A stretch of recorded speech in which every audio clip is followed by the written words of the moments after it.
22-ാമത്തെ സങ്കീർത്തനം എന്ന് പറയുന്നത് മശിഹൈക സങ്കീർത്തനമാണ്. കർത്താവിൻ്റെ കഷ്ടാനുഭവങ്ങളുടെ നമുക്കറിയാം.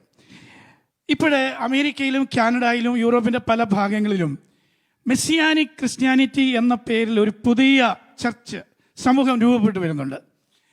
അവർ യഹൂദന്മാരെ വിശ്വാസികളായി തീരുന്ന ക്രിസ്ത്യൻ ചർച്ച. അവർ മറ്റ് കമ്മ്യൂണിറ്റിയുമായിട്ടൊന്നും ബന്ധമില്ല. അവർ തങ്ങൾ സെക്ലൂഡഡ് ചർച്ചായിട്ട് തന്നെയാണ് അവർ നിൽക്കുന്നത്. അങ്ങനെയുള്ള കമ്മ്യൂണിറ്റിയിലുള്ള 1-2 പേരെ എനിക്ക് പരിചയപ്പെടുവാൻ നിങ്ങളുടെ ഇടയായിത്തീർന്നു. ഞാൻ അവരുമായിട്ട് ഇങ്ങനെ സംസാരിച്ച് വന്നു കഴിഞ്ഞ ഉടനെ ഞാൻ ചോദിച്ചു, എങ്ങനെയാണ് നിങ്ങൾ ക്രിസ്ത്യൻസ് ആയിത്തീർന്നത് എന്ന് ചോദിച്ചു കഴിഞ്ഞ ഉടനെ അവർ പറഞ്ഞത്, ഞങ്ങളെ ഏറ്റവും അധികം സ്പർശിച്ച വേദഭാഗം എന്ന് പറയുന്നത് സഫറിങ് സെർവൻ്റ് എന്നുള്ള ആ ഭാഗമാണ് എന്ന് പറഞ്ഞു. അപ്പോൾ എനിക്ക് ചെറിയൊരു സംശയം തോന്നി. എങ്കിലും ചോദിച്ചു, എന്നാലും ഏത് ഭാഗമാണ്? ഉടനെ പറഞ്ഞു, യെശയ്യാ പ്രവചനം 52-ാം അധ്യായത്തിൻ്റെ മുതൽ 53-ാമത്തെ അധ്യായം വരെയുള്ള ഭാഗങ്ങളാണ് എന്ന് പറഞ്ഞു. ദീർഘസമയം ഞങ്ങൾ തമ്മിൽ ഡിസ്കഷൻ നടത്തി.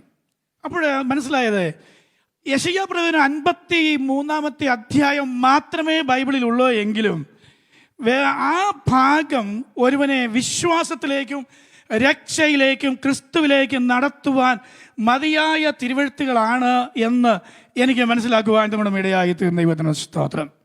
ഈ യഹോവൈസ്റ്റികൾ നമ്മുടെ ഒരു ദുരുപദേശങ്ങളുമുണ്ട്. അതിൻ്റെ കാര്യമല്ല ഞാൻ ഓർപ്പിക്കുന്നത്. അല്ലാതെ ശരിക്കും ഉള്ള ഒറിജിനൽ ക്രിസ്ത്യൻ സമൂഹത്തെക്കുറിച്ചാണ് ഞാൻ സംസാരിക്കുന്നത്.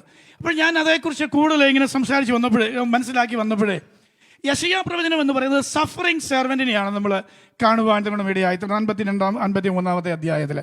എന്നാൽ 22-ാമത്തെ സങ്കീർത്തനത്തിലേക്ക് നമ്മൾ കടന്നു വരുന്നവരെ ഇവിടെ അതിൻ്റെ വേറെ ഒരു ഭാഗമാണ്. ഇവിടെ നമ്മൾ കാണുന്നത് സഫറിങ് കിങ് എന്നുള്ള ഭാഗമാണ് നമുക്കിവിടെ കാണുവാൻ നമ്മുടെ ഇടയായത്. അതായത് കഷ്ടം സഹിക്കുന്ന രാജാവ്. നമുക്ക് അതിൻ്റെ 28-ാമത്തെ വാക്യത്തിലേക്ക് വരുമ്പോൾ നാം ഇങ്ങനെ കാണുന്നു, രാജ്യത്വം യഹോവയ്ക്കുള്ളതാകുന്നു, അവൻ ജാതികളെ ഭരിക്കുന്നു. അപ്പൊ രാജാതി രാജാവും കർത്താതി കർത്താവുമായ യേശു ക്രിസ്തുവിന്റെ കഷ്ടാനുഭവങ്ങളുടെ വർണ്ണന 22-ാമത്തെ സങ്കീർത്തനത്തിൽ എഴുതിയിട്ടിരിക്കുമ്പോൾ അതിൻ്റെ 1 മുതലുള്ള വേദഭാഗങ്ങൾ നമ്മൾ കടന്നു വരുമ്പോൾ അവിടെയെല്ലാം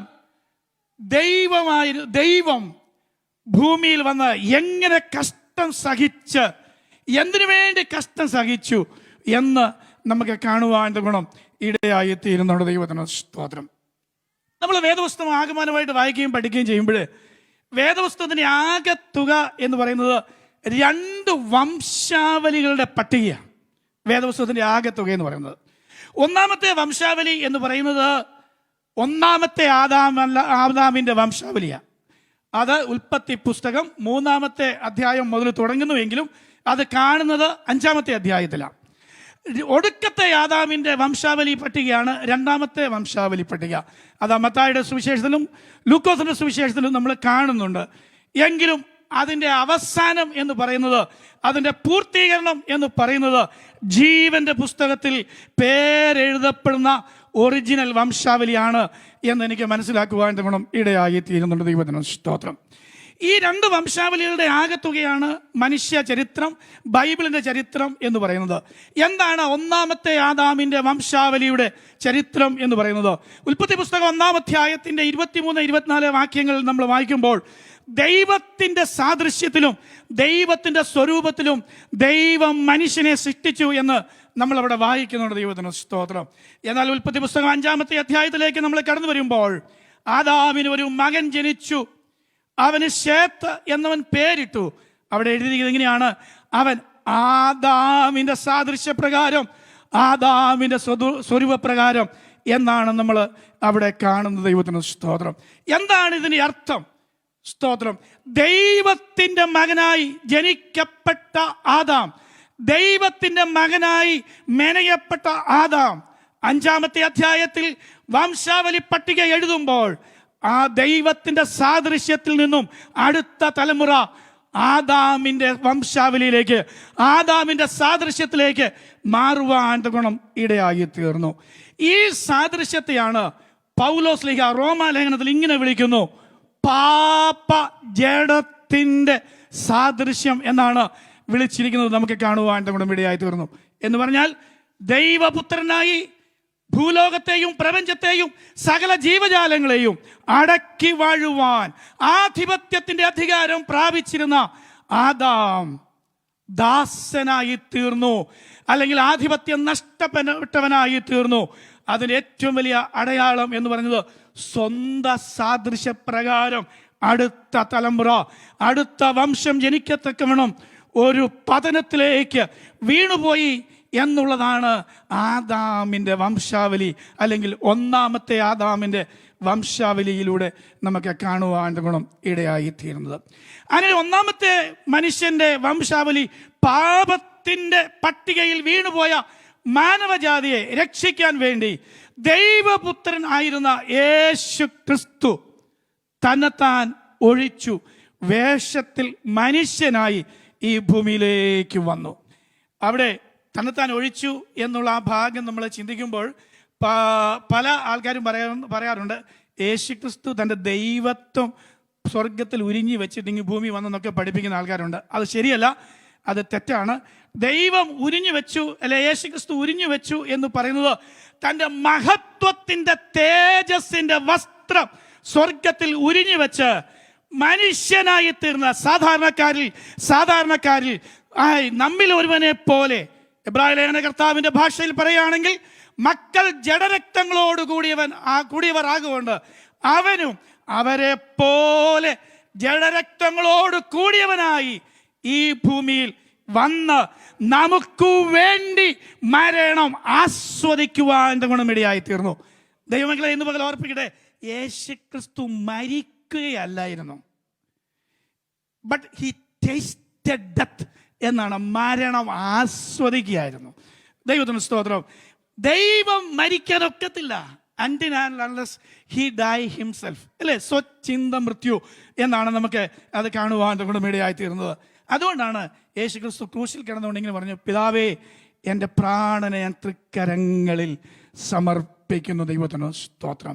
അങ്ങനെ പാപജഡത്തിന്റെ സാദൃശ്യത്തിൽ ആയിത്തീർന്ന യേശു ക്രിസ്തു, നാം ഇങ്ങനെയാണ് വായിക്കുന്നത്, നാം അവനിൽ ദൈവത്തിന്റെ നീതി ആകേണ്ടതിന് ദൈവം അവനെ പാപമാക്കി.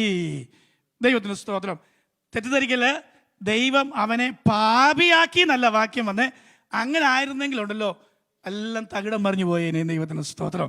വേദോസ്തവം പറയുന്നത് ഇങ്ങനെയാണ്, നാം അവനിൽ ദൈവത്തിന്റെ നീതിയാകേണ്ടതിന് ദൈവം അവനെ പാപമാക്കി എന്ന് പറഞ്ഞാൽ അതിന്റെ അർത്ഥം എന്നറിയാമോ?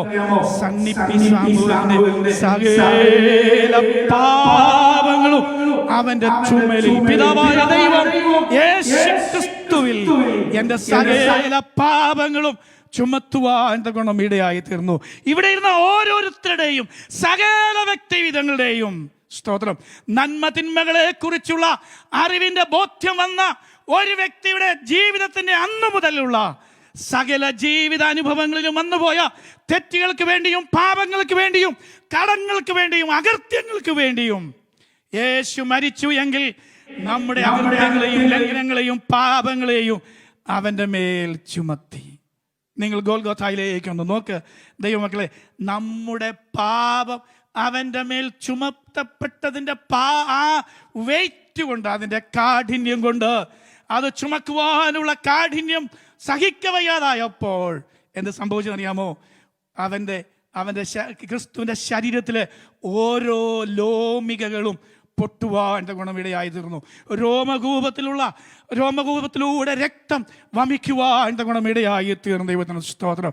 അങ്ങനെ സ്തോത്രം നമുക്ക് വേണ്ടി പാപയാഗമായി തീർന്ന, അകൃത്യയാഗമായി തീർന്ന യേശു ക്രിസ്തുവിന്റെ മക്കളായി തീരുവാൻ ഗുണം, യേശു ക്രിസ്തുവിന്റെ സഹോദരന്മാരായി തീരുവാൻ തക്കവണ്ണം, യേശു ക്രിസ്തുവിന്റെ അനുയായികളായി തീരുവാൻ തക്കവണ്ണം കർത്താവ് നമ്മെ സഹായിച്ചതോർത്ത് ഞാൻ ദൈവത്തെ സ്തുതിക്കുന്നു. കഴിഞ്ഞ ദിവസം നിങ്ങളൊക്കെ അറിഞ്ഞു കാണുമായിരിക്കും സ്തോത്രം. കഴിഞ്ഞ ദിവസം ആ ഒരു കുഞ്ഞ് അബിഗയിലിനെ തട്ടിക്കൊണ്ടുപോയ കേസിൽ അറസ്റ്റ് ചെയ്യപ്പെട്ട ആ പെൺകുട്ടിക്ക് 3 ലക്ഷം ഫോളോവേഴ്സ് ഉണ്ടായിരുന്നു എന്ന് വായിച്ചപ്പോൾ ഞാൻ ഞെട്ടിപ്പോയി.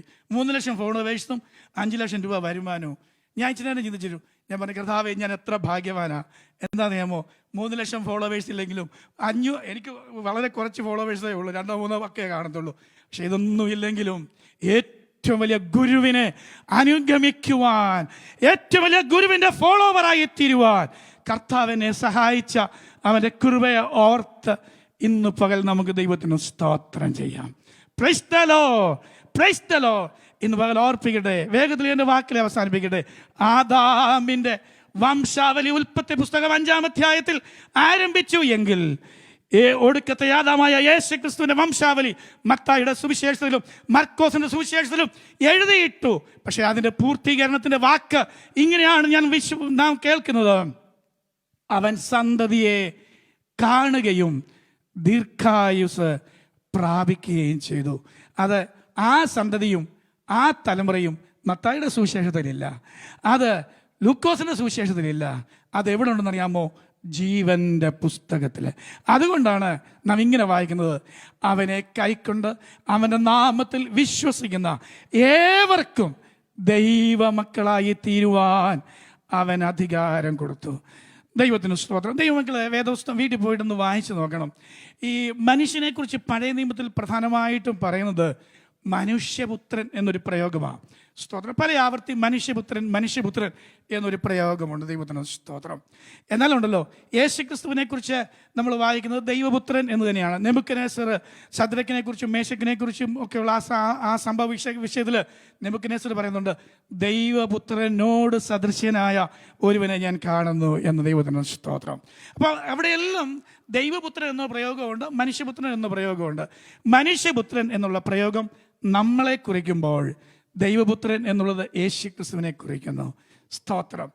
മനുഷ്യപുത്രന്മാരായി തീർന്ന വംശാവലിയിൽ മനുഷ്യപുത്രന്മാരായി തീർന്ന നമുക്ക് വേണ്ടി ദൈവപുത്രനായ യേശുക്രിസ്തു മനുഷ്യപുത്രനായിട്ട് തീർന്ന ദൈവത്തിന് സ്തോത്രം.